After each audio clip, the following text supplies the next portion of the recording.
Hello, everyone. Welcome back to the Gaming Mix podcast, your official podcast from analogstickgaming.com. My name is Jordan. This, of course, is the Analog Stick Gaming YouTube channel. And he's on my far right today, but I am joined by the co-owner and founder of Analog Stick Gaming, Jeff. How are you, Jeff? Yeah, pretty good. Just petting my little corgi right now. He's passed out at my feet. Nice. And then if you're watching the video and don't just have this on in the background, you may have noticed there's somebody in between us.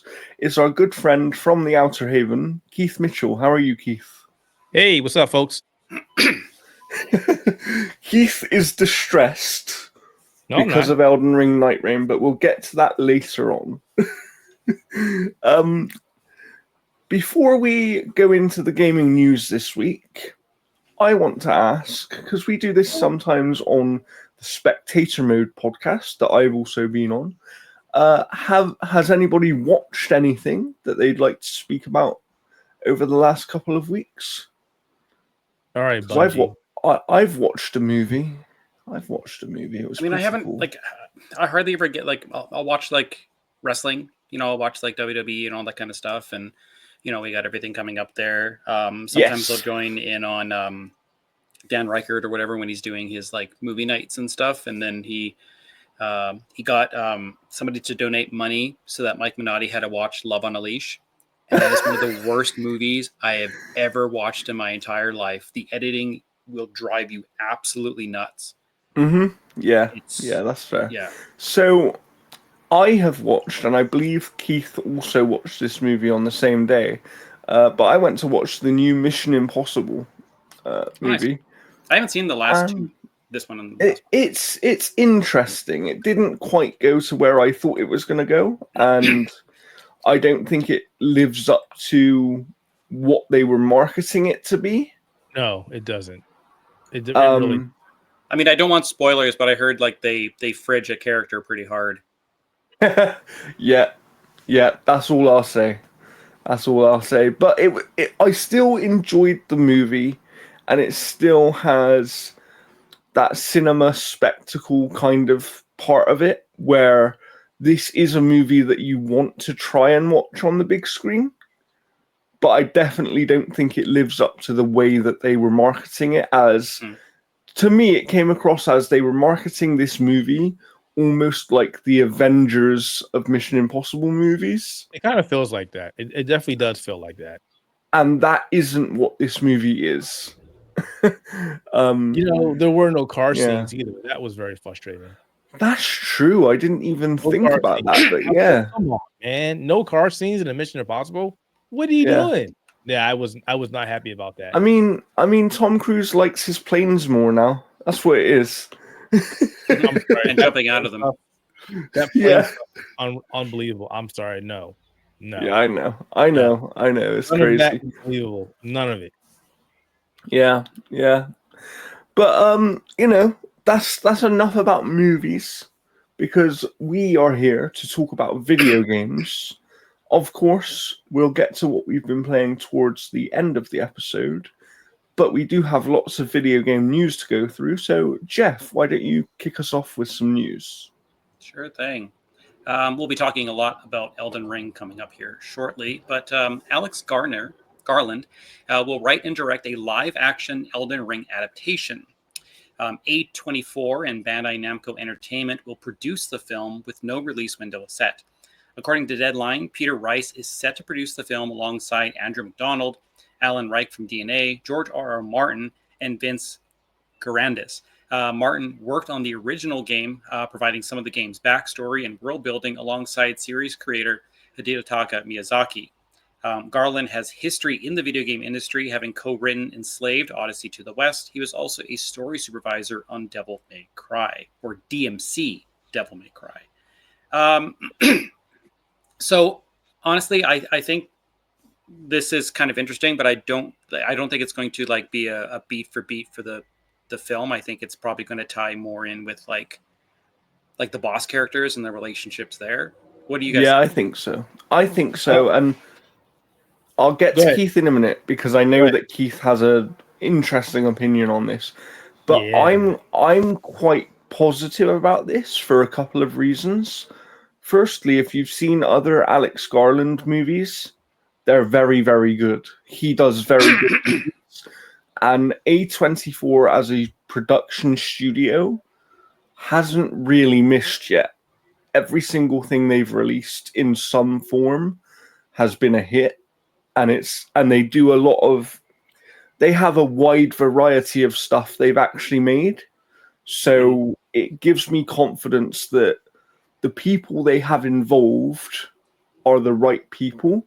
And I also think you mentioned there in the news piece, Jeff, but Garland having some former connection to the video games industry, I think will also give him, a perspective on the right and it's wrong not way like to some do developer or things. some directors we've seen come in that have zero appreciation for video games. I mean, I think that was one of the biggest issues, even like going back with like the first Mario Brothers movie. Like those people Yes, had no idea about anything. And so I absolutely, think when you get absolutely. people that are, video game orientated to a certain extent, especially like, Yes, certain people, um, for you're sure. putting the right people in place. And I think Alex Garland said that he's on like New Game Plus 9 or something like that.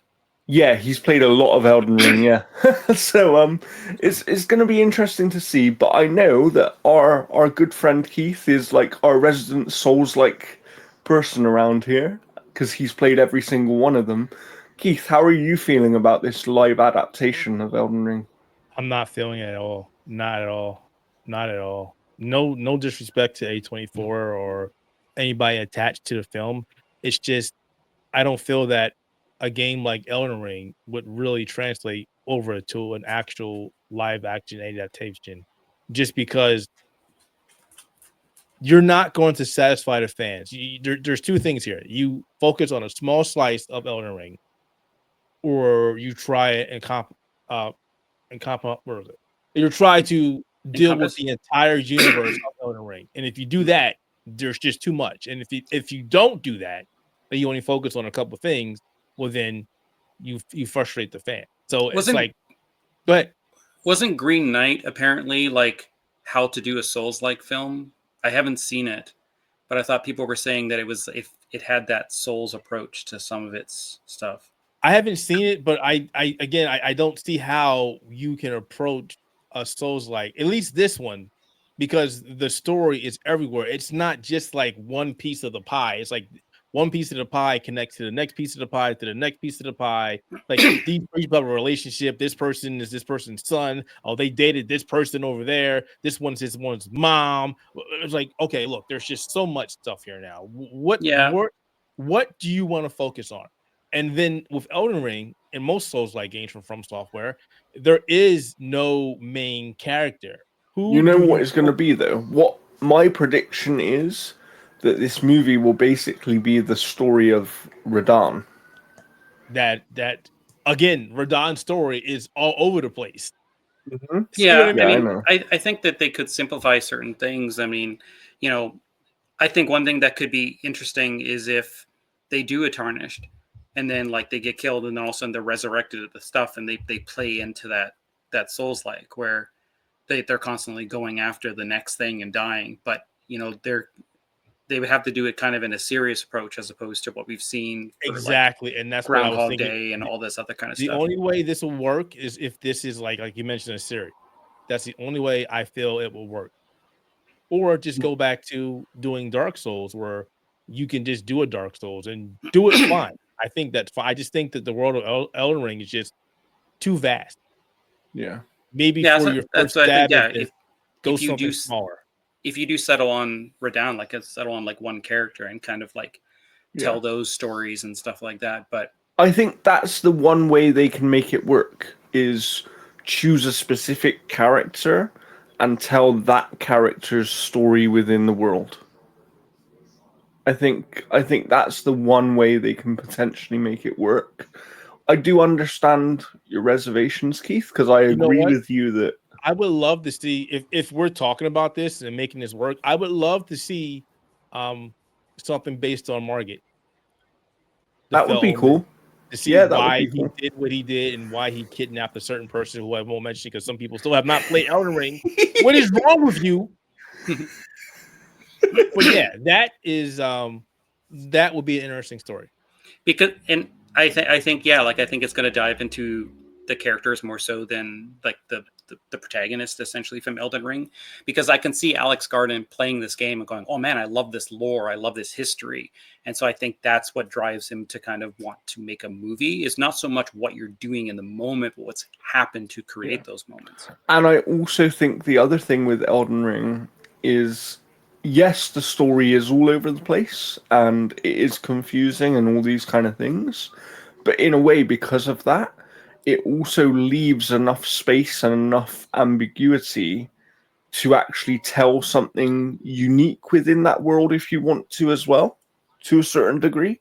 Like, they could approach it of, you know, they could do the story of the first Tarnish or something. Do you know what I mean? They could do something quite unique if they wanted to. They're going to have Jared Leto play the protagonist, and Chris Pratt is going to voice a wisecrackling skull that he clips to his hip, and then he tells the lore, it's like, oh, that mug was held by Margaret, the blah blah blah. Hard pass. This movie cannot have. Yeah, I know you're joking on it, but if oh no, they'll get Kevin Hart. It's actually going to be Jack Black. Oh no, all of them. Hard pass. I don't want any of these fools in this movie. Who are you? I'm the Tarnished. Yeah, no thanks. No thanks. Oh my god, no thanks.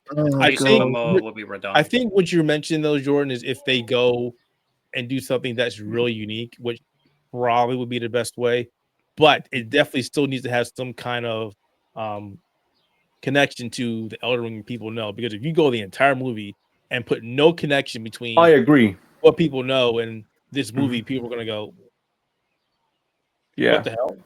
This is not Elden Ring. Remember, Final Fantasy is Spirits Within.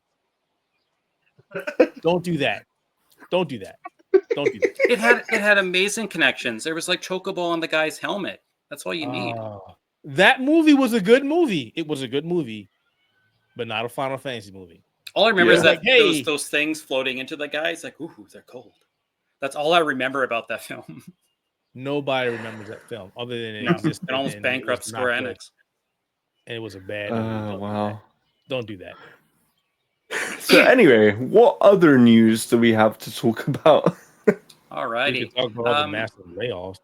Speaking of Jason Momoa, several actors are in talks to star in an upcoming Street Fighter adaptation from Legendary Pictures.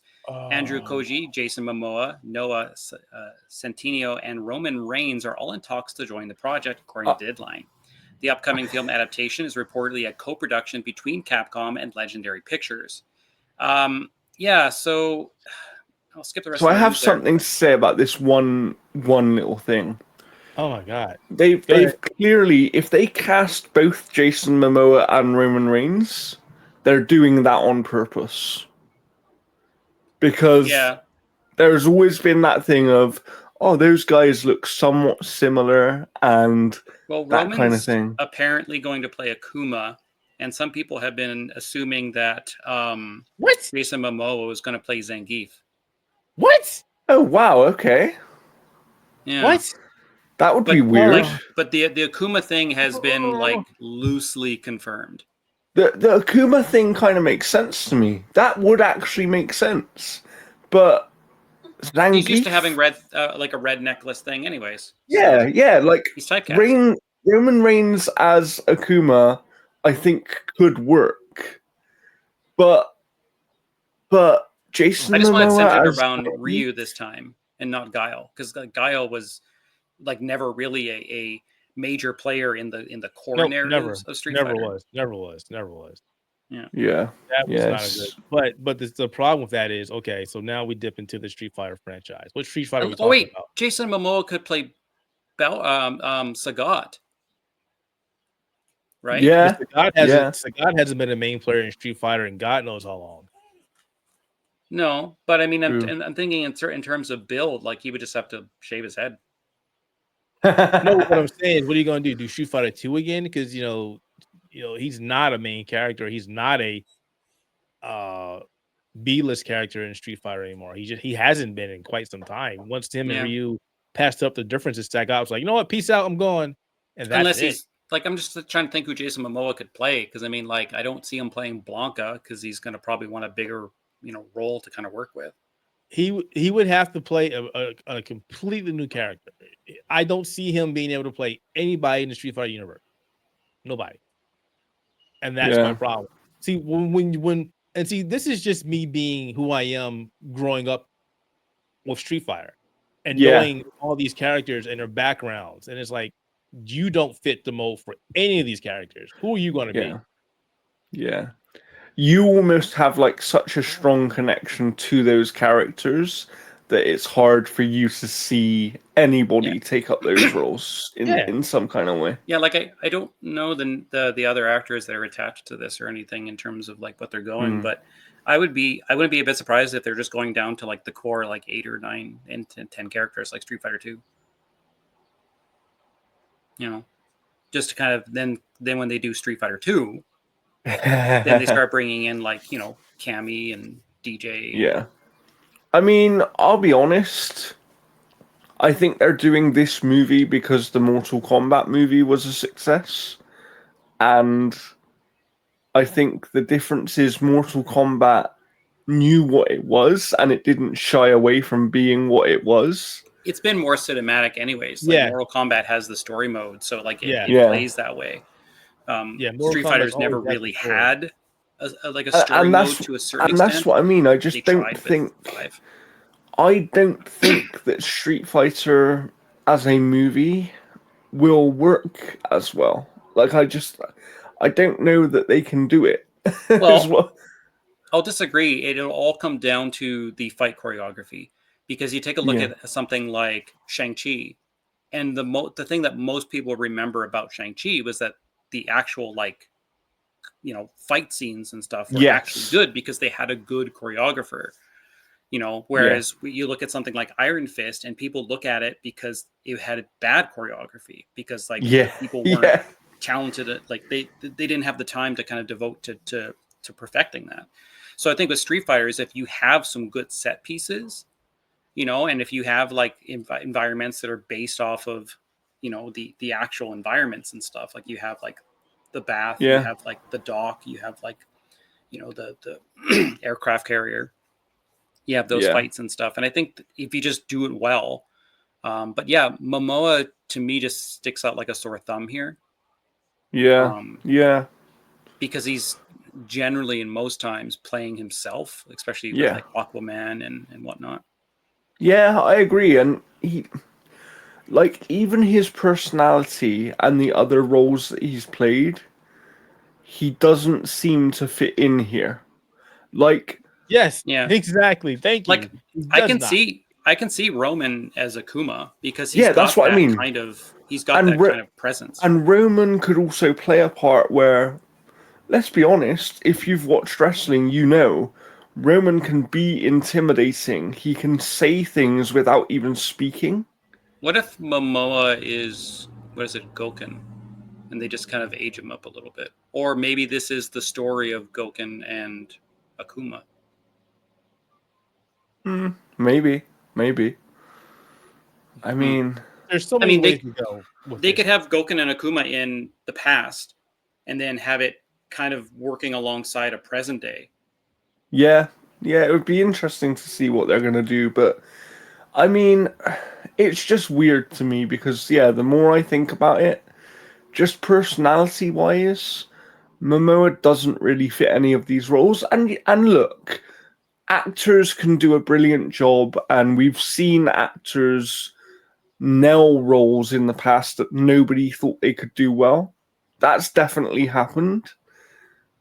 I just don't know if it's going to happen this time around. It all depends on range, and some actors, to me, just don't have any range. They can be great performers. Like, I look at Morgan Freeman. He's a great performer. Right. I don't know if he's a great actor. Yeah. You look at someone like Gary Oldman, and he's both. He's a great performer and a great actor. He can lose himself in a role, but some characters just don't, or some actors just don't have the range to kind of break past that. Very true. Very, very true. Yeah, I agree. It's going to be interesting to see. Obviously, it's something we'll keep an eye on, and who knows? Maybe it's something we'll do a special episode reviewing when it eventually does come out. I just don't understand why they feel they need to do a Street Fighter movie in the first place. Yeah, Money. I know. I mean, it gets people to the project. Like, if you put a movie out and it's wildly successful, suddenly you're bringing more people into the fighting game, and it just increases. Even if they only get 500,000 to 1,000,000 other players, that's still great for a fighting game. But Street Fighter is a name that doesn't need it. People know what Street Fighter is. I mean, the people who know of it, yes, but the people who don't know of it could be potential people of coming into it. When we have a game, look at Fallout up on ESPN for the fighting game tournament. Yeah. Evo is on ESPN. People know what Street Fighter is. It's on the biggest gaming stage there is. The in the demographic world that's gravitating to that, yes. But you take a look at like Fallout, and Fallout was reaching people that had no idea that it was even a video game. They're not in that landscape. And many of those people went and played that game after. But I give that to Amazon because they marketed that perfectly. That was all Amazon. Yeah, but it still got people to play Fallout. Like, that's my thing, is like these things are designed around bringing people in. See, that's the problem I have with that. I love the fact that Capcom has done a lot more to make Street Fighter more accessible. But Street Fighter and Fallout are two different games. You give somebody a chance to play Fallout, they can play Fallout. You bring somebody, okay, hypothetical. The movie comes out, the movie does great. Everybody knows what Street Fighter is. I don't know how you don't know, but people know Street Fighter is. They go buy Street Fighter games, they play Street Fighter games, they get their ass kicked. They go online, they really get their ass kicked, and then they don't want to play the game anymore. Yeah. Does it really help?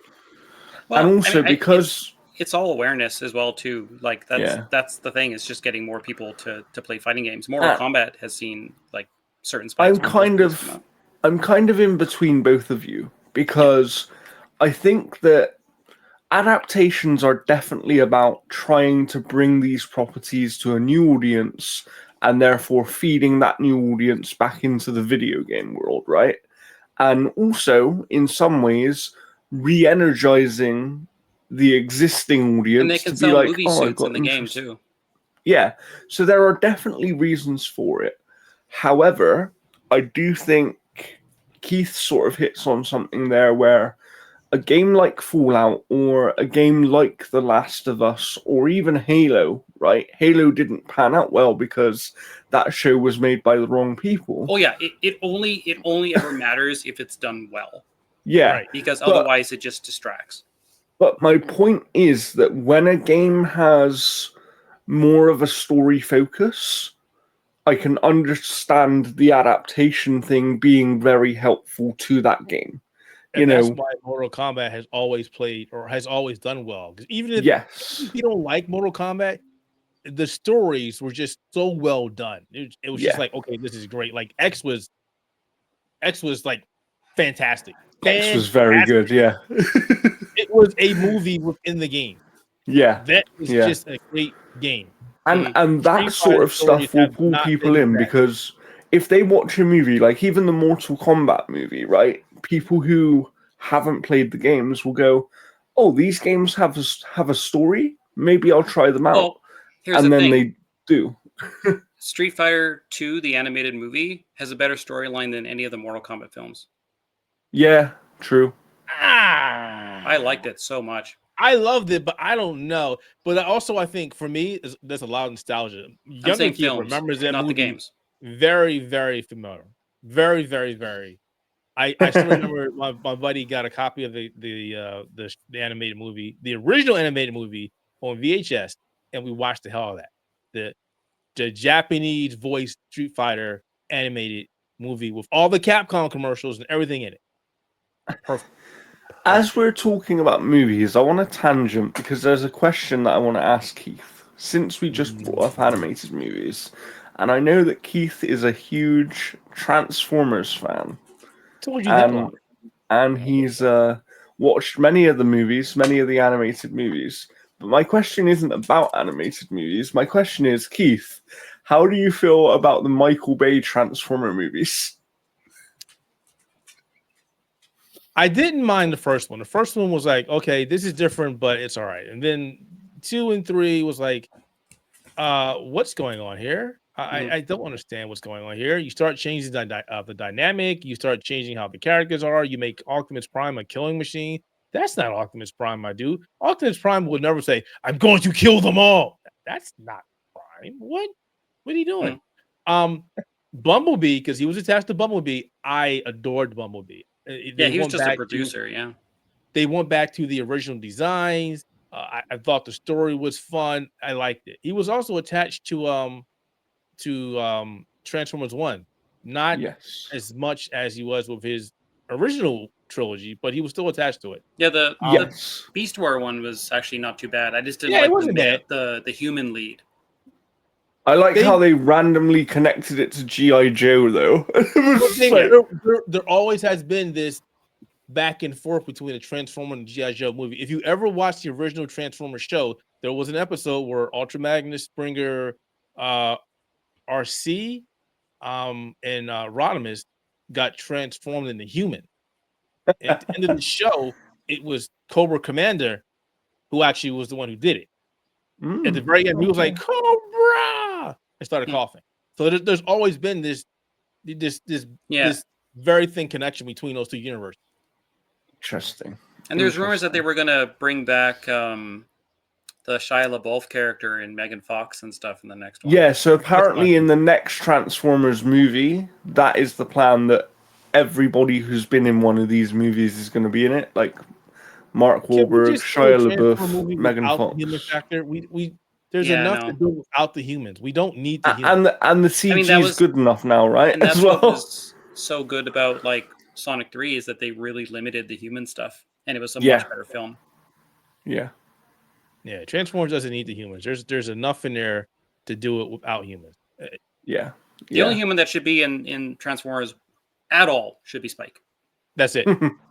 Or Daniel. That's it. Or Daniel. That's it. Done. Hopefully we get another Transformers video game soon. I'd like to see one of those. Well, they did a racing one that looked like a pile of garbage. Oh, I know, but I'm talking about a good one. You know, like the old Activision ones. Some of those are quite good. Those are amazing. You gotta remember that was because of wow, that was because of platinum with Transformers Devastation. Amazing. Yeah. Amazing. Yeah, it was really good. I mean, I still want to see those guys the other guys come back for like a War for Cybertron. Who was that developer again? Moon something. It wasn't High Moon, was it? High Moon. Yeah. They got moved on to Call of Duty, didn't they? Yeah. So hopefully something happens with that. But let's move on because we still have more news to get to.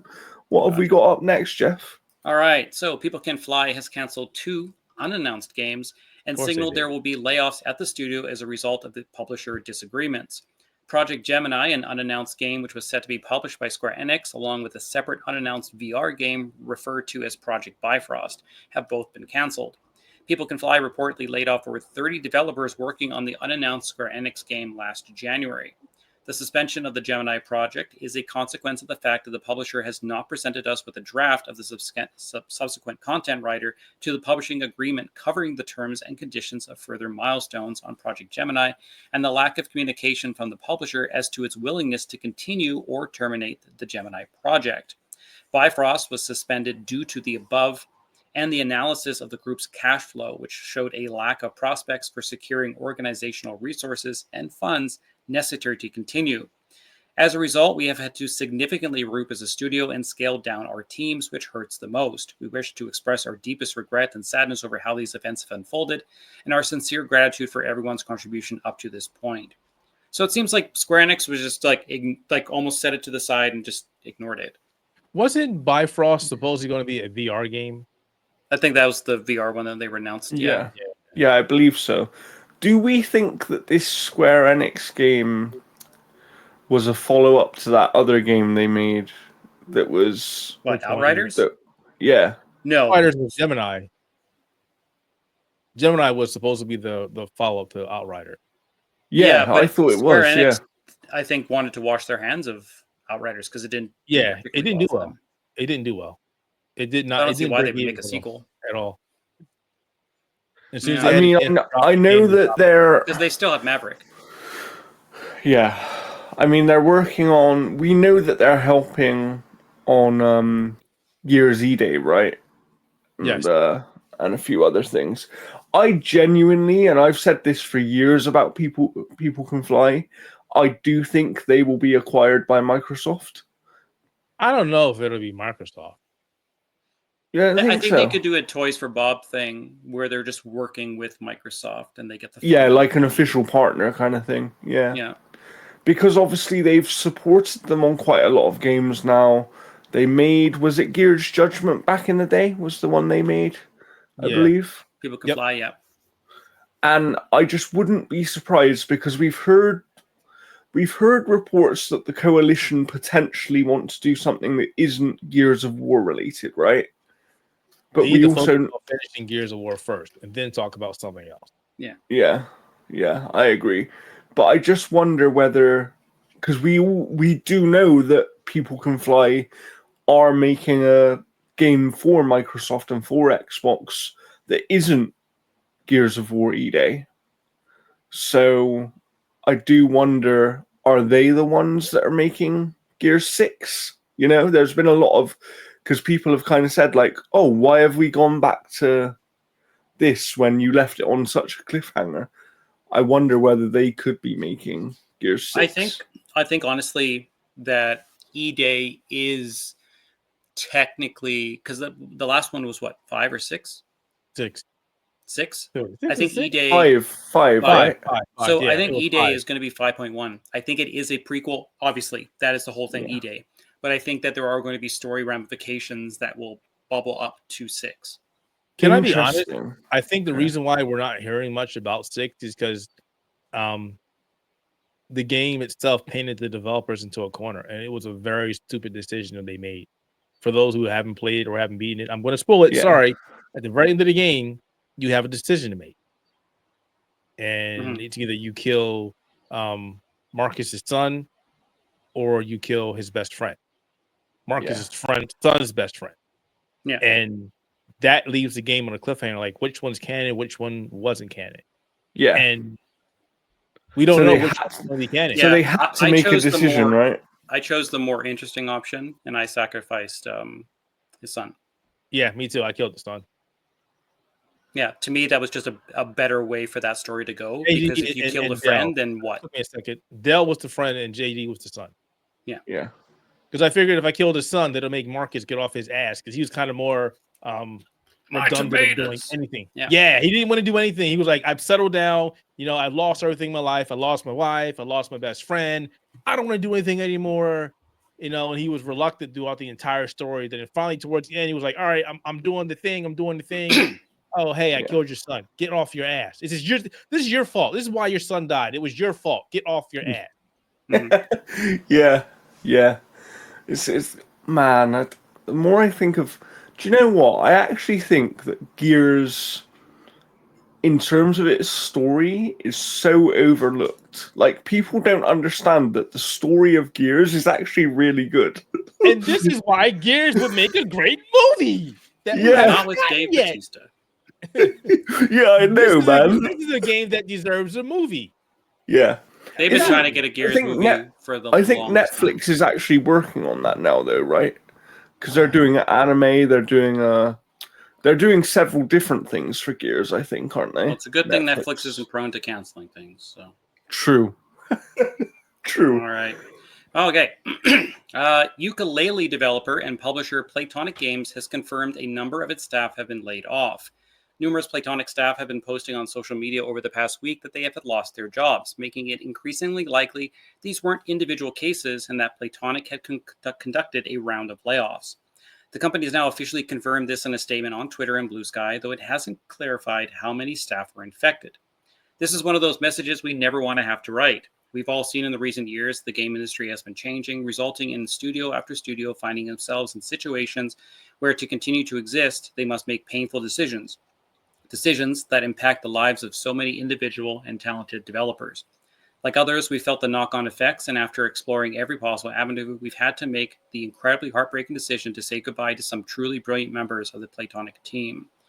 So, I mean, you can read the full statement. It definitely goes into a little bit more on it, but it's the same kind of, cyberpunk yellow JPEG that we've seen before. Yeah. Where like it is Yeah. those types of things. Especially for this team, like Ukulele did, I think, fairly well. They had the director's cut or whatever come out, or is coming out. I'm not sure. The second game they did quite well as well, right? Because it was different. What was it called? I'm looking through my email because I think I have something about that actually. Let's see here.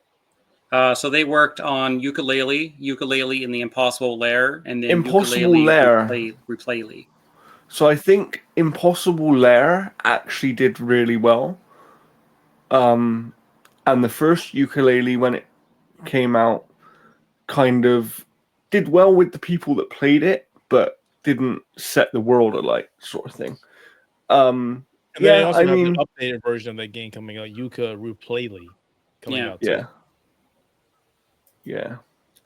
So, it's at this point, and I say it all the time, I'm just getting sick of industry layoffs and all this other stuff. I get that at the end of the day, it's a business and this stuff happens in every single industry in the world. But we're talking about an industry where there's enough money in this industry in its entirety that no one should ever need to lose their job. It's craziness. It's really, really, really crazy. Yeah, but it like is what it is. A lot of it comes down to like the investors and how much return they're getting. Otherwise, they're not going to continue to invest. So you do have to kind of pad their pockets to make those investors happy to then move on to the next project. If they're just getting by, they're like, well, what are we doing this for? Absolutely. Yeah, I think a lot of people need to remember, and unfortunately, it's a hard reality that slaps us all in the face that game development and gaming itself is not like it used to be, where people will take chances on games and it's like, okay, it is what it is. Now, a lot of investors, they really want a return of interest. They really want and it's also because they've seen how much money can be made in gaming, right? Yeah, so Saudi got into gaming and they started doing investing like everywhere. Yeah. Talking of making investors happy, I now want to go back to Elden Ring Nightreign because they did announce very recently their first day of sold copies. Jeff, how many copies have they sold? All right. Elden Ring Nightreign has sold 2 million copies in its first day, according to publisher Bandai Namco. A post on the official Elden Ring account on Twitter showed an image saying, "Thank you, 2 million Nightfarers on the first day. Darkness fell over Limveld. The two Nightfarers rose up against it. And 2 million Nightfarers rose up against it. The accompanying text reads, 'Thank you for your support.' As well as the sales milestone, Bandai Namco also confirmed that Nightreign will be getting a patch next week that should make the experience easier for solo players. While Nightreign is designed for 3-player co-op, it can also be played in single player, though the general consensus is that it's much harder going it alone. According to the publisher, patch 1.02 will be released next week and will induce several bug fixes as well as improvements for solo expeditions." It's doing extremely well. I mean, we also saw that Claire Obscure Expedition 33 sold 3.3 million copies in 33 days. That's crazy. So we've seen a lot of success there. But, for Elden Ring doing that, I mean, again, this game is not going to be anywhere near as successful as Elden Ring because it is, at its core, Elden Ring, Battle Royale Fortnite, but it has a more limited audience, right? Because at the end of the day, it's a spin-off title. But I think the fact that this managed to sell 2 million copies on day one, first of all, shows the power that the Elden Ring name now has as a brand. Because I think people see. I wouldn't say that. Elden Ring. You don't think so? No. I would put this all on the name of From Software. When From Software releases a game, people buy it. They just buy that's true. They don't know anything about the game. They buy But let me ask you this question then.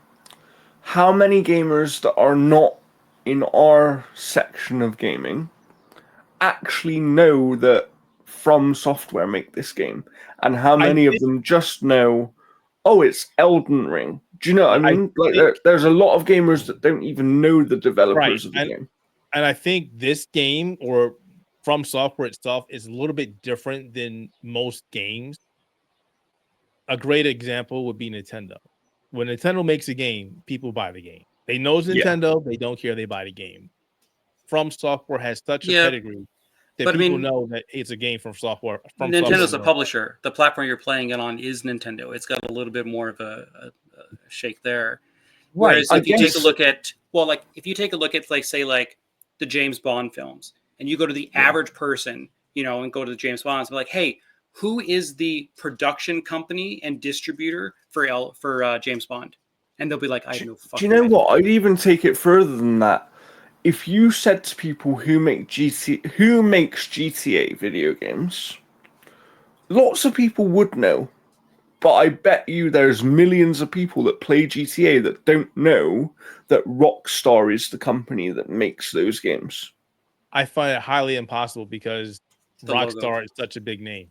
And the logo pops up at the beginning of the game too. But Yeah, I mean, I think generally, I definitely agree with Jordan in to a certain extent. There is like Elden Ring is almost in certain respects to the people that jumped on, because again, Elden Ring had more success than any other Souls like whatsoever. It was a cultural phenomenon, and the people that jumped onto that likely have no idea who FromSoft is. They've just played Elden Ring. Sure, they've jumped into Elden Ring. They found out who it is. They've jumped into past titles and certain things. But I think that there is still a good amount of that audience that have no idea the developer name. They may see Bandai Namco. They're like, oh, yeah, Bandai Namco makes it. It's kind of like this, right? I had a friend. So I've got a friend who is a bit older than me. And I remember him telling me a story about how because I'm a big fan of Hideo Kojima, right? And he said, obviously, back in the day, Metal Gear Solid was a massive game and really successful and did all this weird stuff, right? And he said, but when you're younger, you see someone's name pop up on a game, you have no idea who that is. Like, you don't actually know. Even when you see a logo pop up, because you're there to play the game, you don't. There are so many. I didn't know the guy's name until Psycho Manus brought up that scream and it said Hideo or whatever on it. Yeah, that's kind of what I'm saying. Like, and it's kind of the same thing. I'm not saying, like, don't get me wrong, Keith. I think you are right in the sense that From Software's name carries a lot of weight. And I have definitely now got to the point where, because of you, so thank you very much, my friend, when From Software make a game, I will be playing it.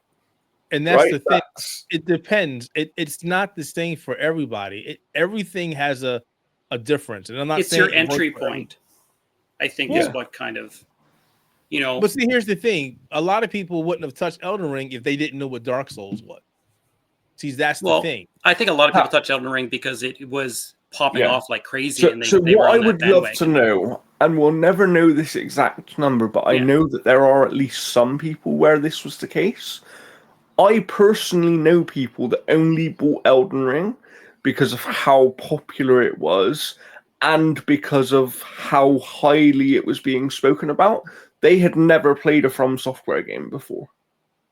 So I would love to know how many of those people that bought Elden Ring were people that haven't played a previous From Software game. I would love to know that too, because there's so many From Software games out there. It's interesting.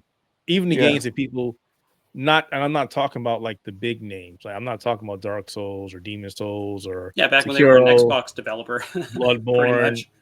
Well, no, because Ninja Blade was from Software. That was on Xbox. Yeah, that's true. That's true, actually. Yeah.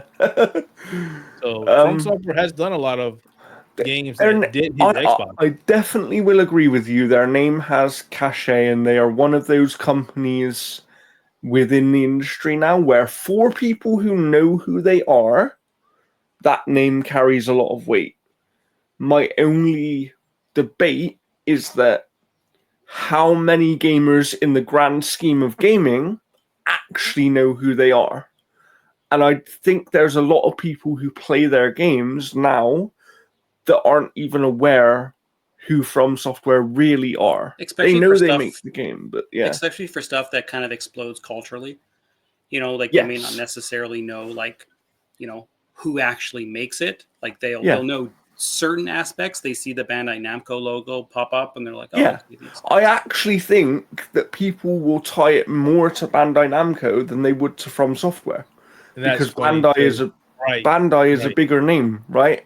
Bandai is a bigger name that more people are aware of. It's kind of like I've been playing F125, which I'm going to be reviewing for the Outerhaven.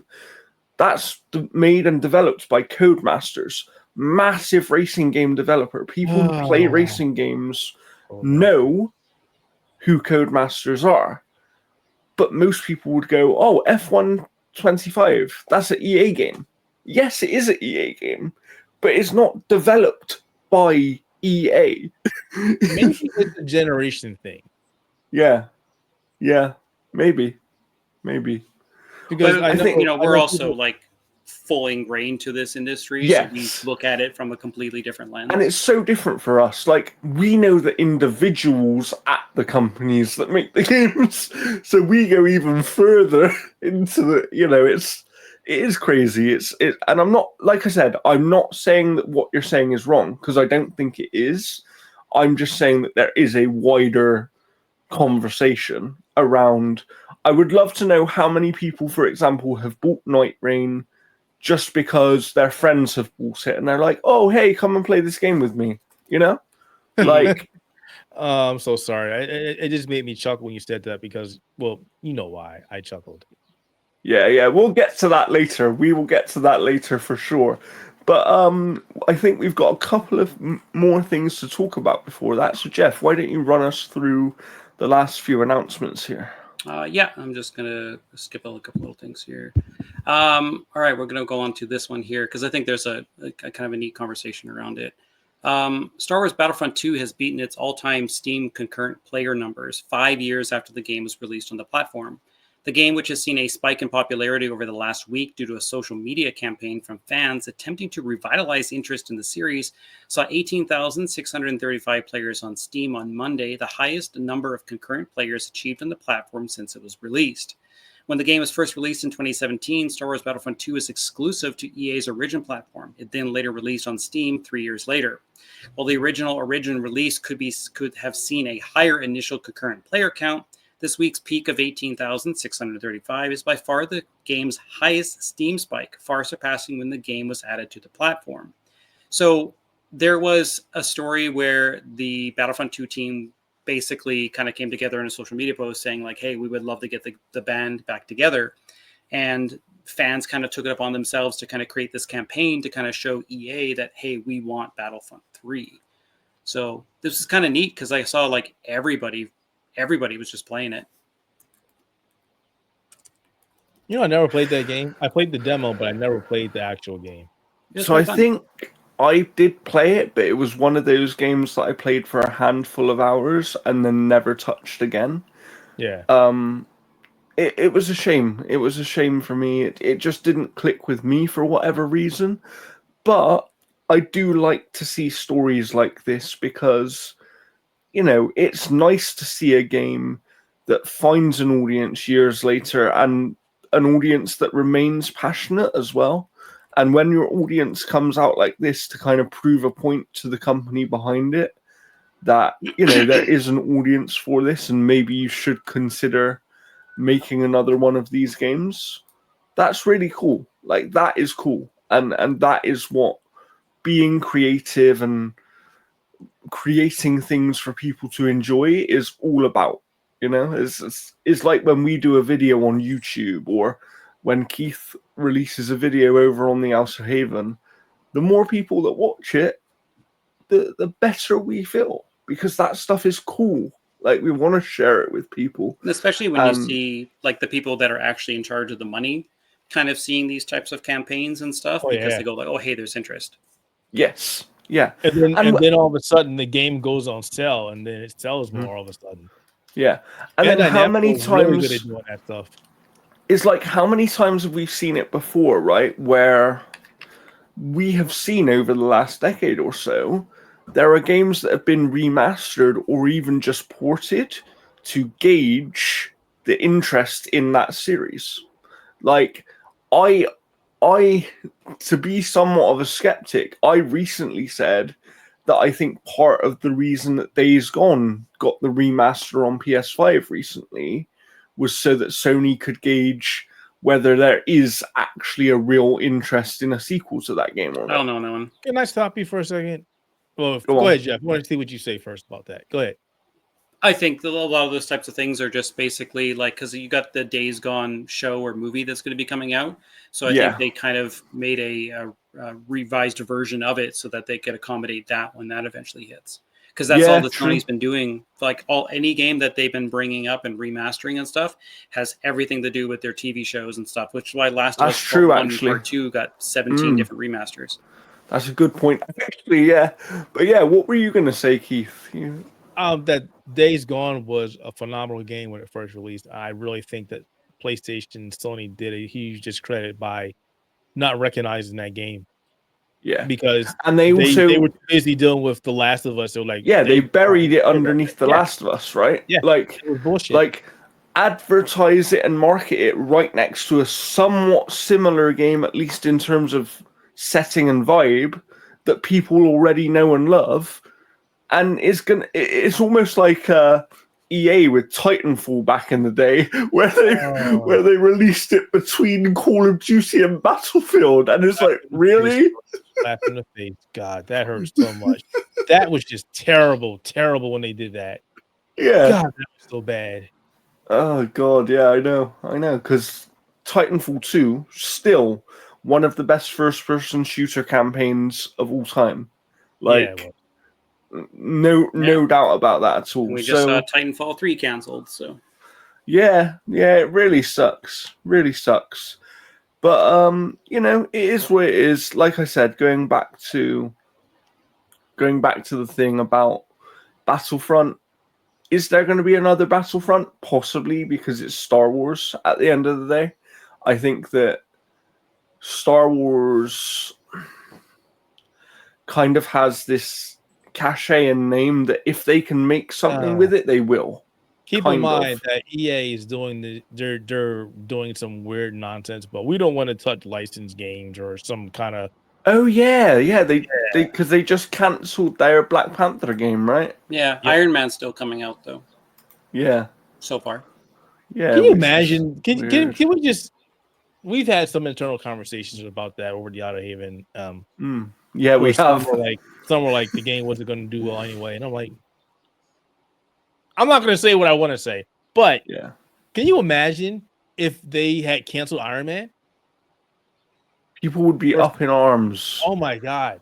Yeah, Black Panther was supposed to be about the Skrulls as well too. They were supposed to do some type it was supposed to be good. I read what it was supposed to be about. I was like, that's actually pretty good. And yeah, we won't get it. Yeah, I do, but I think the thing with EA sometimes as well, because they're such a big company that does make a lot of money off of live service models within their sports games and stuff, I think that when it comes to single player stuff, they get a little bit hesitant, and unless they're sure that a game is going to be an absolute hit, it's almost like they're not interested. It's almost like unless they know for certain that a game is going to be a hit, they just sort of scrap it. That's kind of how it feels anyway. So here's the problem with that. And there's a lot of dynamics that goes into this. For example, you could have a game come out that is probably one of the best games ever. Does a lot of great things. But maybe the developer or the person or persons working on it are terrible people, and then people go all of a sudden they're going to bomb the game because they don't agree with the people working on the game. So they give the game a negative reaction, not because of the actual game itself, right? Exactly. And we've seen that time and time again where that happens. So it's not always, hey, the game is good, it's going to do good. There's always something that gets tossed in there. And 9 times out of 10, though, if it's a good game, it does well. Yeah. I mean, that's Ubisoft's every calendar release, pretty much. Let's not even talk about Assassin's Creed Shadows, because it was a great game. It was a good game, and everybody was like, this game's really terrible. Don't do it just because it's blah, blah, blah, blah. And then it Look And how then well when it's it came out and it was good, they didn't know what to do, right? They were just like, wow. oh. It's doing great. Yeah, that was funny. But let's talk about now what we've been playing, because there is one that we definitely need to get to because we've all played it, I love and that, Tiny of Adventure course, World. is Elden Ring Nightreign. Oh, I no, am going to that's bring Animal up. City. I'm going to bring up some gameplay here because me and Keith have been playing together over on PC. We actually reviewed it along with our colleague Andrew over on the Outerhaven, and Jeff has just recently picked up the game on Xbox, so he can chime in a little later. But Keith, what do you think of Elden Ring Nightreign? Well, other than the countless articles I've written about the game, I am enjoying the game to an extent. I do have a lot of frustrations that there are things that could have made it into the game that aren't there. Obviously, the big thing being crossplay. Crossplay really would be helping out this game right Yeah. about now. It's so That's not in confusing why there. that's not there. It just doesn't make any sense why that's not in there. Certain characters feel like they were half baked. The idea is like I like the Recluse. The Recluse is one of my favorite characters, right? And you like gravity magic by the look of this gameplay. Every magic shake, but she has to get her magic, her FP back by absorbing residual magic from certain things, which is great. You got fire, lightning, holy, and then magic, and then you can do a couple different things. You know, you can be offensive, you can be defensive, which is great. But if you can't absorb magic from anything, and there are times where you're trying to target something to get residual magic, and it just doesn't happen. And I'm like, well, maybe if the character has some kind of passive magic refill, like she stands still for a couple seconds, she starts to gain magic back, it would make the character that much better. And I guarantee you they're going to do that. You wait and see. Give it a couple months, they're going to go, wait, we need to adjust these characters. You know, they're just small things. It just doesn't make any sense. The roguelike element is terrible. It's trash. And I don't know if you got that far, Jeff, but when I say trash, I mean it like this. Roguelikes, they drop weapons, items, gear that you can use, but maybe it's not optimum for you, but you can use it. And there are things that progressively help you play the game. But in Elden Ring, Nightreign, like it'll drop a relic for you. It'll be like Recluse, carry 3 whip, and get this, or starting weapon with fire. Did you know the Recluse does not get the ability to use a starting weapon with fire or poison because it's a staff and it doesn't count? Yeah. There are no starting bonuses for the Recluse at all. It is almost like it's too random at times, right? It's almost like it's random. When you're dropping things and you're telling me, like when you beat a boss and you get a bonus or a perk, and it's like block and you get a piece of gear. Yeah. Block? I don't have a shield. What do you mean block? So I want to add to that because parry and get your magic back. How am I supposed to parry? Because I kind of agree with you. I do kind of agree with you. I think that the loot and things you can find is too random, and it does cause issues. There is one part of it I can see what they've tried to do, because basically I'll sometimes get, so I play as Iron Eye. You can see me in this gameplay that's here. What I play too. And I will sometimes get something that I'm not going to use, like a staff or whatever. But as you know, Keith, because we're communicating, I'll say to you, oh, I got this. I'm not going to use this. I'll drop it for you. And when you've got a group that you can communicate with, I think that's kind of why they've done it, right? Because it's like, if you, for example, sometimes you might be able to pick up a bow in your loot thing, and it's like, well, that's going to help me. Do you see what I mean? So you can help each other. So I like that part of it. I think the problem is, and we'll try and replay the video here because it's a little short. I've never been able to defeat that thing yet. The first boss? Yeah, like I've unlocked the 2 other characters. Like I was trying the Revenant, and she was pretty cool. Nice. But yeah, it's a shame, because if there was crossplay, me and Keith could get you through that thing in one run. Right? That's the whole non-crossplay thing not being there. I mean, I do have the game on Xbox, so maybe I'll jump in and help you there. But yeah. So yes, I agree with you. It's kind of too random, and there's definitely other issues with the game. It's But going I to be want to interesting. I want to say for the people that hear me and go, well, you just want the game to be easy. No, that's not what I'm saying. What I'm saying is, You want the progression to feel meaningful and purposeful. right. I Yeah. want when you drop gear, I'm not saying give me the legendary on the very first thing, but give me gear that benefits me. Yeah, you That's the point. benefits your class. Is more tailored to your class, right? Exactly. And that's when a Yeah. good roguelike does that. It goes, hey, you played the warrior. This is Yeah. what you can choose from. Or at least give you a hard choice.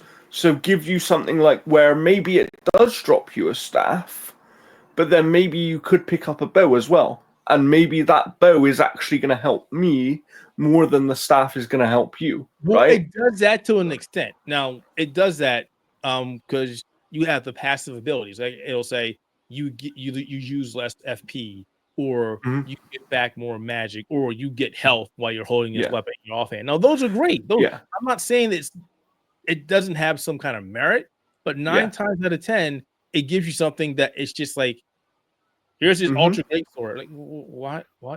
No. What? Why am I going to use this for? I can't get in close. I get smacked in the face. It kills me. Yeah. So what I will say is, I, like you, have very much enjoyed this game. I think I've put in around 50 hours at this point. You've obviously put in a lot more than me, but 50 hours for me is pretty good. And I'll definitely continue to play more. We're obviously on our quest to beat the final boss, which will remain a secret for people who haven't yet unlocked that. Why can't we just kill that? We get so close. We're like right there, and then it's Yeah. like. Meanwhile, we're watching people beat it with certain classes, not all classes. Yeah. And it's like, Yeah. what the? So I really like the game. I like the loop. I like the inspirations they've taken from different places. I think it works.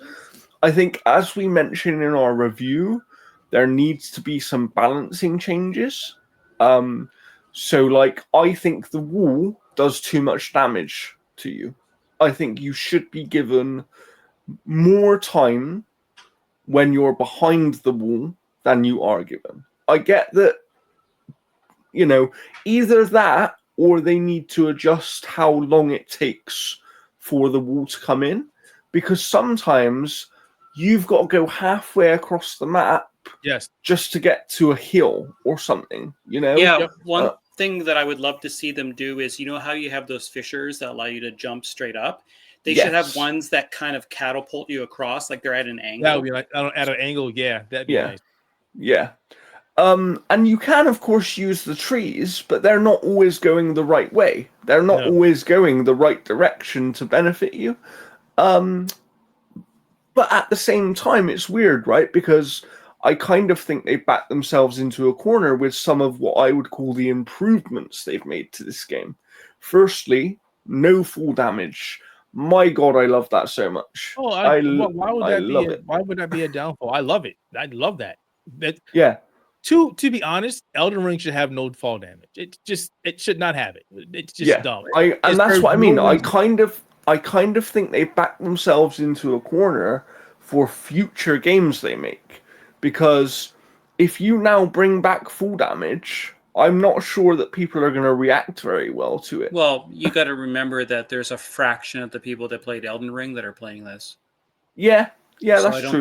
I don't think it's one of those things where it's this the defining feature for the future of FromSoft. But I will say that FromSoft generally takes some of the DNA of their project into the next one. Yes. And sometimes when they are patching certain things at the end of that life cycle, they'll patch certain things in that are relevant to what they're doing next. Yes. Yeah. Well, we know that as well, because speaking of patches, even from the review period build that me and Keith played, they've made some quite significant changes, right, Keith? I didn't see patches in that game. With the Sight of Grace, you like the Sight of Grace change, don't you, Keith? I don't. So what he's referring to is we were playing yesterday, and we noticed a couple times where the rain was coming, and we were trying to race to the Sight of Grace to go ahead and level up and get some healing so we can make it back to where we need to go. And we noticed on a couple occasions that the second we got to the site of grace, it just went, oh, sorry, you can't use me now.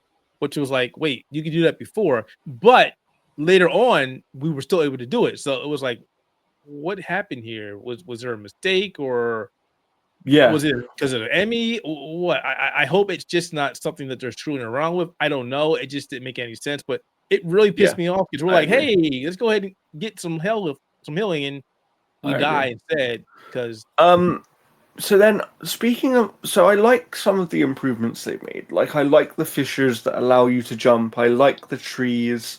I like the mobility to get around this world. Right. I prefer it to having torrent in the base game. As much as torrent is great, at the end of the day, the mobility you have here is better than base Elden Ring.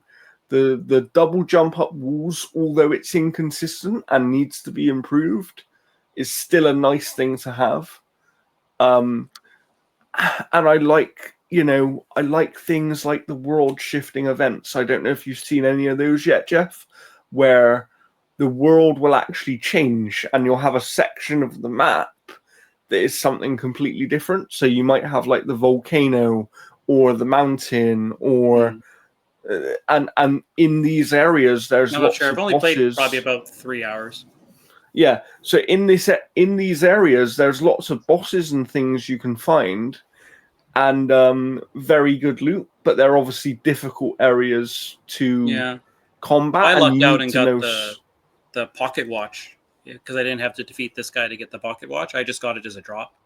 Nice. That sometimes that was happens. cool. Sometimes that happens. It's weird. Yeah, but It's kind of weird that even two characters are even hidden, like just two. yeah, that's sort of weird. That too. That didn't make any sense why they did although that. we have speculated that they might add more characters going forward. Although add more. Yeah, Absolutely. they have to. If they want the game to continue, if they want to guarantee the longevity or replayability of this game, they're going to add new characters, they're going to add new bosses, and probably add more stuff on the map or another map. Keith, if we have any extra gameplay, feel free to throw it in. But what I was going to say is there are some things about Elden Ring Nightreign that I really don't like and that I think are significant issues for the game. So we've mentioned it already, but the lack of crossplay, I think, is quite frankly just a silly decision.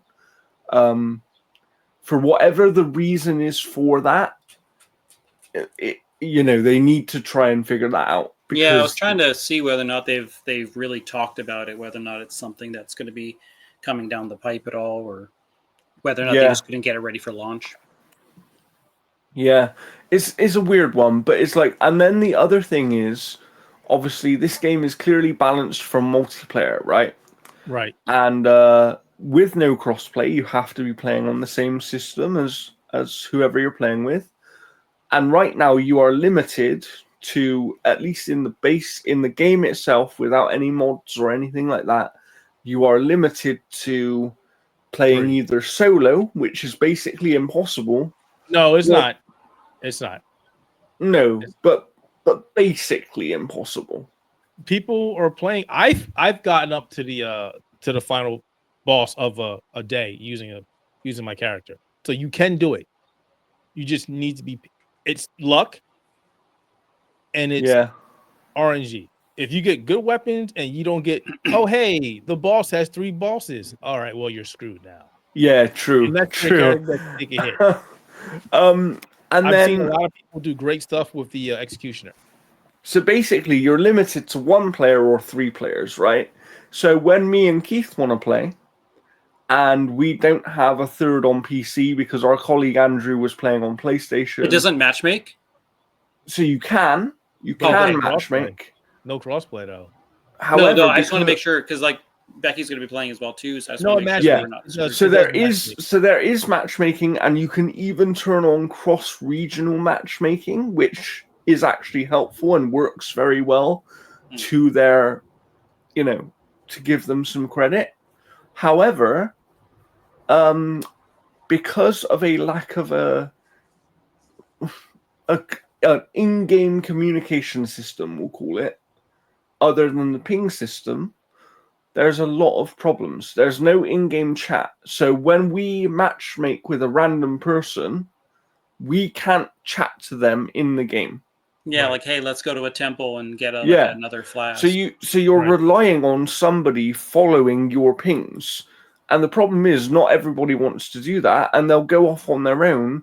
And like me and Keith were fighting a boss yesterday, and there's a guy that starts fighting a camp. Do you remember that one, Keith? Yo, we're over here. What are you doing, man? And we're like fighting a boss. We're actually up on a hill, killing this boss because he can't get to us. And then we get downed by these flowers because this guy's been beating up flowers over in this camp. And it's like, watch what we're doing. We've marked it on the map. We're both here. Clearly we're doing something. Mhm. It's just so Of course, without it.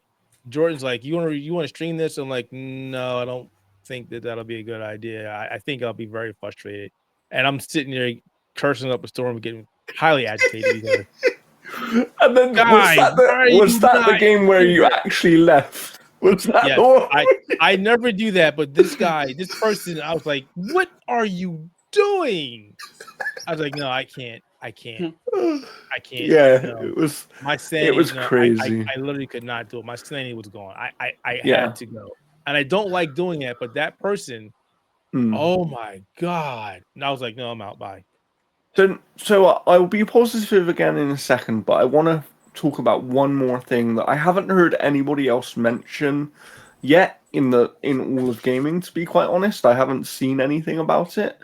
But my personal biggest issue, although it doesn't affect me, my personal biggest issue with this game is the fact that, yes, okay, you could argue that Elden Ring Nightreign is a more accessible game due to its game design and the focus on multiplayer than Elden Ring itself, right?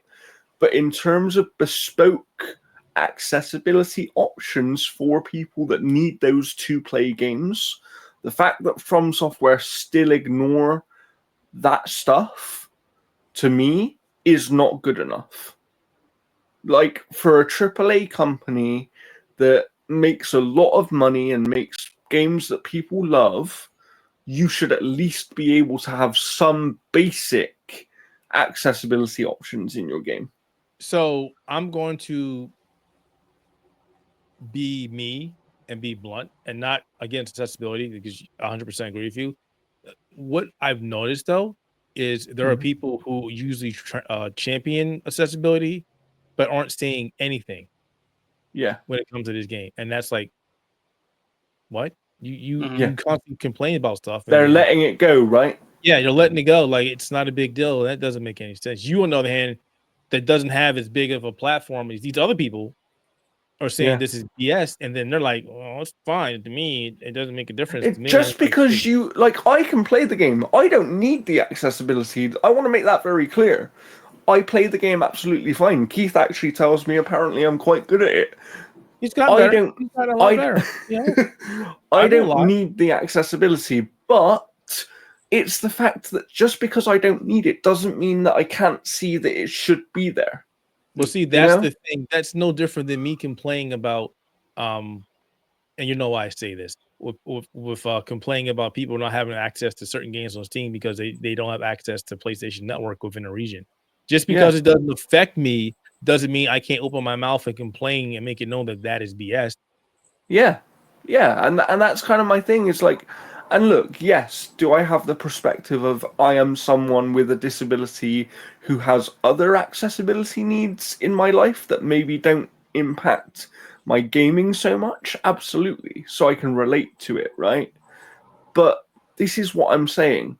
In the year of 2025, when we're seeing some of the most accessible games ever made release, and when we're seeing even Nintendo do more accessibility stuff than they've ever done before, having a AAA developer release a game, even a slightly smaller budget game sold at a lesser price, without any even basic bespoke accessibility options in the game, to be quite frank about it, it's disgusting.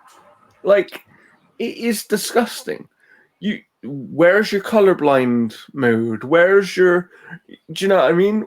Like, there's things lots of that just generally don't even affect difficulty, just basic visual options or audio Yeah. cues or yeah, things like that. I'm the difficulty is a completely different thing to some extent. Like, difficulty is a part of accessibility, which I've said before, but I'm not even talking about that. I'm talking about literal options that people might need to play this video game. The option to hold a button instead of tapping it, for example, or whatever it might be, right? Like, you've created a game that I can guarantee you that there are people out there who would like to play this game that cannot play it because there are not accessibility options available to them to play the game. Like, that's, and that just isn't good enough, quite frankly. That's my biggest problem with the game. Other than that, I genuinely love it. I think it's a great time. I think, yes, it needs some balancing changes and things like that. But I think the core game and the core gameplay loop that you go through is incredibly fun. And when you have a full 3 that you can communicate with and have fun with, like me and Keith had the advantage of, playing with some people from Bandai, for example, during the review period. But they would jump in a voice chat with us and we were all communicating and talking and figuring it out. And when you can do that, that's when this video game shines. Because, things do go wrong. And maybe Keith gets stuck on a wall because he can't do the double jump very well. The jumping in that game sucks. It's terrible. It's so bad. It's like you can't vault. Like, I'm at the top. I'm at the apex of the cliff. I'm right there. But it's like my character can't go, oh, I'm gonna reach up. Like, just jump up there. It's like, there's no yellow on it. I can't grab the yellow. Yeah. But that's what I mean. But that's when this game shines, because me and Keith have had some brilliant moments in this game where random things just happen and you're just like, oh my god. Like, we opened up a gel yesterday when we were playing. We're like fighting this gel, and then a boss comes out of nowhere that's not even part of the gel. Right? we're just like, oh. I come from. So there's these random things that happen. There's secrets to find in the world. So it is basically just a multiplayer Elden Ring, right? Is a multiplayer focused From Software game. Without the ability to explore as much as you want. I think that really hurts it too. Yeah, true. Because it's like, when we won't spoil what we found, but when you get the mountaintop shifting earth, there's lots of cool things you can find up on that mountain. Yep. But you need to devote a lot of time to really making full use of what you can find up there. Yeah, you need to devote some time, like Jordan said. It sucks if you don't really do that. Yeah. And you can't do that with the glowing ring of death is on your butt. No, and you also can't do that when you can't communicate with people, because unless they follow you straight away and go straight to the place, you're basically stuck. I remember the other day we were doing a run and we were trying to get in the crater, because, small tip for people, if you do get in the crater and you go to the right place, there's a boss that you can fight, and if you beat this boss, you can make any of your weapons a legendary weapon. So is that the meteor? Yeah, so when I saw the meteor drop, but everybody ran away from it, so I just followed them. Yeah. So there's different things you can do, right? And it's like, but again, when you're trying to get down there to this boss, there's a very specific path you need to take to get down there in time. And if people don't follow you and don't know the path, they get lost and they get stuck, and then you're just stuck. And it's like, well, what do we do now? You die. what happens. You yeah, die. so that stuff really sucks. We've got a lot more gameplay up on the Outer Havens YouTube channel. Obviously, let me find our little one here. Where's it gone? There it We hit is. 18,000 and YouTube hasn't rolled it back, so I guess it's 6 this time. Yeah, maybe. But I want to ask Jeff. You've obviously played a few hours so far. So, what are your initial impressions of the game? It's actually pretty neat. Like I do like a few of the characters. There's some that I'm not terribly loving. Like I do like the Iron Eye. I do feel its alternative attack, that little jumping dash thing, is kind of useless. I think it could be something a little bit better. Interesting. But I mean, like the bow and the arrow stuff like that is really fun because like bows have generally sucked in Elden Ring, at least in my experience. And this one's actually pretty fun. No, it's really good. I do like the kind of randomness to it. It's almost feels like a random generator mod, for like Elden Ring, like we've seen. Exactly. Like, It's exactly what it is. It's exactly what it feels like. yeah. And like you'll be walking around and all of a sudden like Margaret will be there or something like that, or a Blood Omen or whatever. Yeah, and they'll start following you, right? Literally, just like, yeah, I'm running after this one person. But there is a very easy way to beat Margaret the Fell Omen when they invade your game, because if you're paying attention, they only chase one of you. So what does that mean? That the person die. You let the person run around while the other two of you attack and literally will not touch. No matter how often you attack, Margaret will not turn around and touch you because they're just focused on this one person. Yeah. No, it has been really fun. Like I've just generally been playing with randoms. There's been a couple people that have been, kind of stupid and they'll run off and do their own thing, whatever. But I mean, like whenever I see like a temple, I'll run over there. I'll get the flask thing and then run back. See, we need to persuade Keith to try and get this game on Xbox, and then we can play in a 3. Because I was very fortunate. Bandai Namco actually gave me a second. Well, they gave me a code during the review period to check out the Xbox version for our review at the Outer Haven, because we had someone on the PlayStation version. Me and Keith both had PC so that we could play together. But then we were like, well, because we've done PlayStation and we've done PC, we might as well check out the Xbox version as well. So we ended up being able to do that. But, maybe if you're lucky, Keith, I might have a code coming in early next week, because I did try and get Jeff a code, but he has purchased the game at this point. So yeah, it was cheap. Like it was only like $53 Canadian. Well, how does it play on Xbox? We'll put it that way. Good. How does it play, Jeff? It plays fine. Like I don't have any issues with it at all. I've never noticed any frame rate or issues or anything like that. Like I'm playing on the performance mode of it. But I don't have any problems buying the game. I even have an extra copy of Elden Ring for PC because I bought the collector edition and they finally sent me the code, but I still don't have my collector edition. Oh.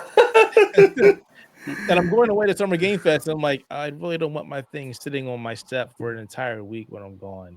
Yeah, that would be annoying. Yeah. Haven't you got a neighbor that you trust to take it in for you? Yeah, I do. It's just making sure they remember. Yeah. But no, like I've had no issues with it. Like dodging all that timing and stuff feels fine. Like I don't notice any difference. You know what? This is the one time where I actually would pay attention to Digital Foundry if they've actually done one yet. I don't know if they have or haven't. I don't know if they've done a video yet, but I know they are working on one. I will look at that. Yeah, but no, it's been running absolutely perfect. Like to me, it plays like it runs no different than what kind of Elden Ring was running on the consoles. Just it feels sped up, obviously, because it's almost like a boss rush random mode. See, Keith, just go and buy the game and we'll play it tonight. All 3 of us. I'm playing it as soon as I'm done this podcast. Yeah. Well, I will definitely jump on. Well, if I can persuade Keith to buy it on Xbox, we will jump on tonight and we'll help you pass that boss, Jeff. Yeah, no, that's I just want to get to some of the other bosses and stuff like that because like I'm tired of finding that. Well, damn that's the wolf. one advantage. That is the biggest thing that I really love about this game. Mhm. So in the past, Jordan be like, "Hey Keith, why don't you go get it on Xbox?" Elden Ring. I'm like, bro, my character is like God. Why do I want to go and play this again on another platform where I got to start from the very beginning? Where here it's a bite-sized 30, 40 minute. And you're not losing out, Yeah, right? You're and the not one thing I actually like losing too You are is losing like out. You are losing out. Let's not get it on your twisted. relics. You're losing out on your relics. Your relics, but that's it. That's Yeah. literally Yeah. no, and like because like I'm assuming that from the round table you can just select the second boss and then just go straight there, right? Mhm. Yeah, because So that's one thing I don't like about Raven's Watch that I've been playing is I fucking love that game. I It's love so good. Raven's Watch. Oh, I love that game. It's much. so good, and that's got crossplay. Hey, FromSoft, listen up. But you have to start from the beginning every time when you want to do yeah, the next yeah. area. It's So like, the way that Nightreign works is once you've beat the first boss, it gives you a selection of other bosses you can yeah, go I, and know- I place. assumed with the menu that's there, they wouldn't have a Yeah. menu if you couldn't. You know what? And you can do them in any order, and then something happens. Yeah, because I want to be able to at a defeat certain two of point. them because I want to unlock the wardrobe to be able to change what my characters look like. Yeah, yeah. Fine. I'll buy it on Xbox to help Jeff. Fine. We win, Jeff. We win. We did it. We won. I just want to see people suffer. I'll buy it. It won't be.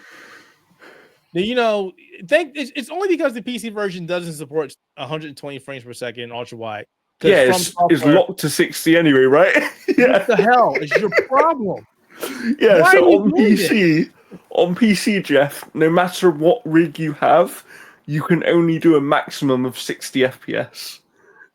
Yeah, there'll be a mod. There'll be a mod to. No, there's there's- mods, but that's not the point. The point is, Yeah. what the hell? So I'm going to go into a tangent. I do apologize. So there's been this issue with From Software and how they support the PC, and they've never done a great job. Dark Souls 1 was atrocious. Dark Souls 2, if you remember, the weapon degradation was tied into the frame rate. So if you force the frame rate, your weapons would degrade faster. Yeah. It sucks. And the thing is, like, I didn't know that. That's... if Yeah. this game had crossplay, I can understand the limiter. Yeah, right? I could. If there was Because you crossplay, want yeah. that cohesive kind of thing. I don't, because it wouldn't make a difference if you were No, running. no. 30 frames per I'm second and I was running I'm 60. saying that because it has that limiter, it feels suited towards crossplay because you have that parity between the and it would at versions. least give them a reason to be like, this is why this is here. Yeah, right? but No. To a certain extent, not the whole reason. Yeah. Well, the reason why I say I don't agree because I don't know if you guys ever played it, and I'm trying to get you to play it, Jordan, and you probably should play it, Jeff, if you haven't. Remnant 2. So we actually did. Oh, yeah. Me and Jeff played on console. Yeah. I didn't. I never beat the game. I only played a bit of it. So and it has crossplay, and it's so amazing. And it's like From Software. If Gunfire Games, and I'll keep saying is a much smaller company than you, can do this and has done it in Remnant from the Ashes and Remnant 2, you have no excuse. None. Yeah, there is no excuse. There is no excuse. They could do it. Yeah. But they don't. Yeah, it's very weird. Very weird. Maybe it's Sony, maybe it's infrastructure. Who knows? Just get it done. Yeah, this is like, tinfoil hat conspiracy stuff. But do you almost think that like Sony's like, hey, we don't want crossplay with Xbox, so therefore they don't do crossplay at all? I think it could be to do with the fact that Sony charges games to have crossplay, right? Well, again, Remnant from the Ashes and Remnant 2 has crossplay on PlayStation. Yeah, that's true. That's true. Even Raven's Watch has crossplay. Rocket League and a bunch of other games, Monster Hunter Wilds, Final Fantasy. Yeah, it's weird. I'm hoping with crossplay they will add it because I think they know that it needs to be there. Like from the reaction they've had, they must know. Most of your relics are red, green, and blue anyway, so you got all the console colors right there. But yeah, that kind of brings us to the end of this episode. It's a little bit shorter today because I do have a hard cutoff in a few minutes. But before we sign off here, any last minute thoughts on Nightreign that we'd like to end on here?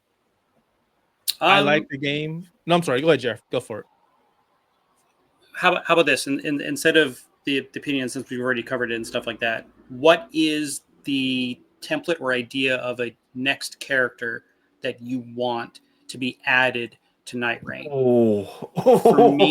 For me, I almost want like a hunter ranger that has maybe like a wolf with you, like a companion. Like you could have a wolf or you could have a bear, like kind of like the Revenant, but like a physical animal.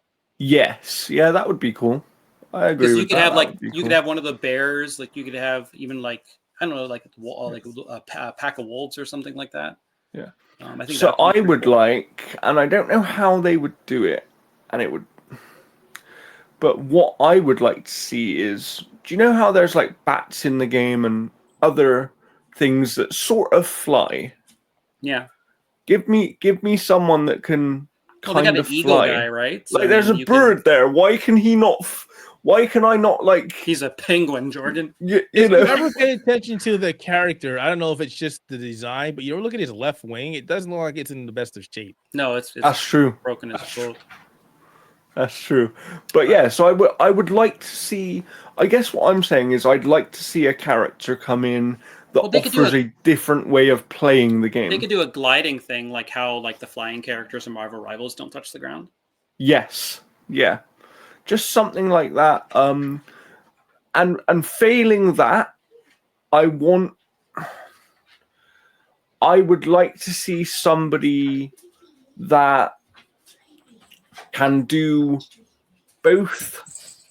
I basically want a combination of the Recluse and Iron Eye. That's what I want. That's what I'd like to see, because that's how I would love to play this game. But that's from me. What about you, Keith? What kind of character would you like to see? So that's actually pretty hard because I think they did a great job making sure that they have pretty much a little bit of everything from Elden Ring in this game. If I was to say what I really do want, I do want a character that actually can use a shield and use it properly, because the Guardian cannot use a shield at all. He has a shield, but when he gets hit, it just like watches It's gone straight away. Yeah, like gone. Yeah. Like, dude, why does he even have a shield? He's useless with this shield. Yeah, Give me a definitely. true tank character. Yeah. Yeah. They could have Torrent. We could place Torrent. I know. I was just gonna say, yeah. Machine guns mounted on his saddle. Torrent. But I'm pretty sure whatever they add, it'll be like, oh, I never thought about that, because they I would also like, because we didn't mention this, but just a very quick one. There are obviously, we won't spoil what they are, but there are some bosses and other things that turn up that are not actually from Elden Ring. Oh yeah, those in the trailers. And people know about that. It's not new. But like there are some, that people didn't know about, right? Yeah. Because they're not going to play their whole hand. Yeah. But, so I would like to also see them add more enemy characters. That would be quite cool as well. Like, add some more bosses, give us more variety add like a over status time. Effect class, like their whole thing. Would be cool.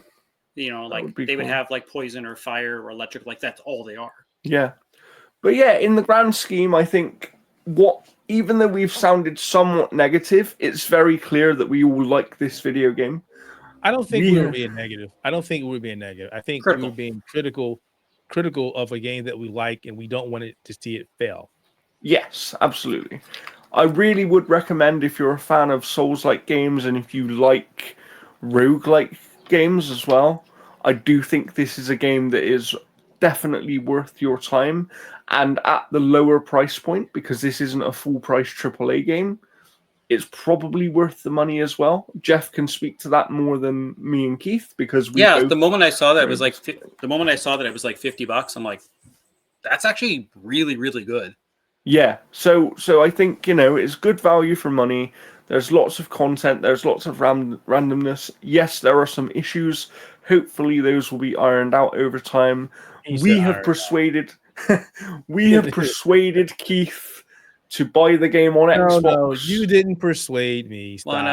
One of us. Because you knew, if you read my one article, you knew one article when I was complaining about the crossplay that I said I'm going to have to end up buying it for a multiple platform. You did. I know I am. Because people were like, "Hey, can you play with me?" And Yeah, we that's go. true. That's very true, actually. And I Yeah, I'll be normally do. playing Like pretty I much own for the majority I of have the like day. multiple copies of every Souls-like game, so it's not like it wouldn't be the first time I've And done you that. own Elden Ring on every console, right? And on PC as well. Yes, yes, yes, I do. I have issues. Uh, We know this. yeah, that's fair. That's fair. But yes, we'll play some of that at some point. Maybe if you're lucky, Keith will one day decide to stream some of it over on the Outerhaven YouTube channel. My So make potty sure mouth, you man. Holy crap, my potty mouth is just like so make sure you go over there and subscribe because I'll be doing some cool stuff over there soon as well. Not going people to be tell you what pissing it me is off yet. doing dumb stuff. That's all I gotta say. And also, just to plug some things while we're here, Jeff, have you got any reviews coming up soon Yeah, let me just look at the games that we've been playing here. that you can actually tell us about? Yeah, so I'm going to be having a review probably next week coming out for Onimusha 2. I'm about halfway through I it right completely now. forgot about that game. Yeah, it's I will say I played it way back when. This is obviously just a remaster. They haven't really touched up anything, but holy shit, that voice acting is garbage. I think there's more that could have been done to that game for the remaster and stuff, but that voice acting is really bad. I usually play games in English. I don't usually like reading it with the Japanese language, but I'm probably going to see if there's a Japanese language track and put that on because it's really bad. I'll also have a review coming out hopefully today. I might be putting it out today, so we're recording this on Sunday. Yes. So I'm going to be putting a review out for Warhammer 40k Speed Freaks. I've been playing. Oh, how is that? How is that? So you know what? I'll wait for the review. I'll wait. Well, all I'll look basically say is that if you are looking for this to be your like another entry in like Twisted Metal, it doesn't quite do that. It doesn't have the modes it needs. Like there's not even a deathmatch mode. There's basically What? Death Rally That where you're should basically probably be a thing I know. in that game. Right? You have Wow. Death Rally where you basically are going objective to objective for racing, and then you have your times. So it's not even racing; it's just random objectives, and you have to run to it, and then go to the next one, and then go to the next one, then go to the next one. And then there is Kill Convoy where you're trying to basically take bombs from where the bombs drop randomly in the level, and then take them to the enemy Stampa, which is a big mobile fortress, and then the fortress that gets to the finish line first wins, and that's it for modes. There's no deathmatch. There's no racing. It's weird. It still feels like it's an early access. Like they got rid of all the microtransactions, which is great. So it is like a cheap title that you can get for, I don't know, it's like $15, $20. I can't remember the exact price.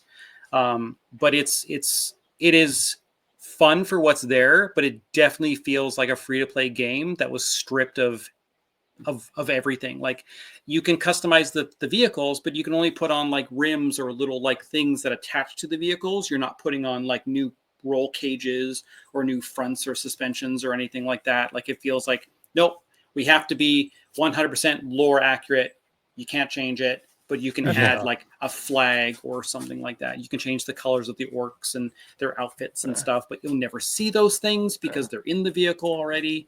They're it is a very fun game in terms of its action. Also, it runs amazing on Steam Deck.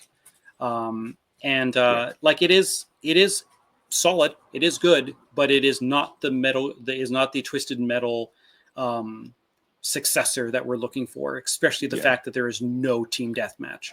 I was looking forward to that. That sucks. That's a shame. But yeah, you can look out for that review probably around the same time this episode goes up, because this will actually be going up today. We will be doing some more content obviously coming up with like Summer Games Fest is coming up, so I'm sure that me and Jeff will try and stream something. Don't remind Keith me unfortunately won't be able to join us for any of that stuff. Why is that, Keith? Because I will be at Summer Game Fest. And maybe IGN Live and whatever else they have out there. Yes. Yeah. So there's going to be a lot of interesting stuff over on the Outerhaven. Tell Giant Bomb to come on the show. I've tried emailing them. I'm gonna go talk to Jeff Grubb. Like, can I get on the couch again, and this time on a chair that doesn't fall apart? Yeah, that you're not going to break the shit. Yeah. And actually say your outlet this time. Yeah. Because they didn't really give you the opportunity. No, they didn't. Yeah. But yeah, so Keith's going to be there. There's going to be lots of coverage, obviously, over at the Outerhaven. I'll be helping out with that as well. Jeff's probably going to have most of us covered here on Analog Stick Gaming for the news from SGF. But obviously, and the next time we record, if we are going to record on Friday, which is when Summer Game Fest, I think, kind of kicks off, whatever. But you and me will both have Switch 2 in our hands.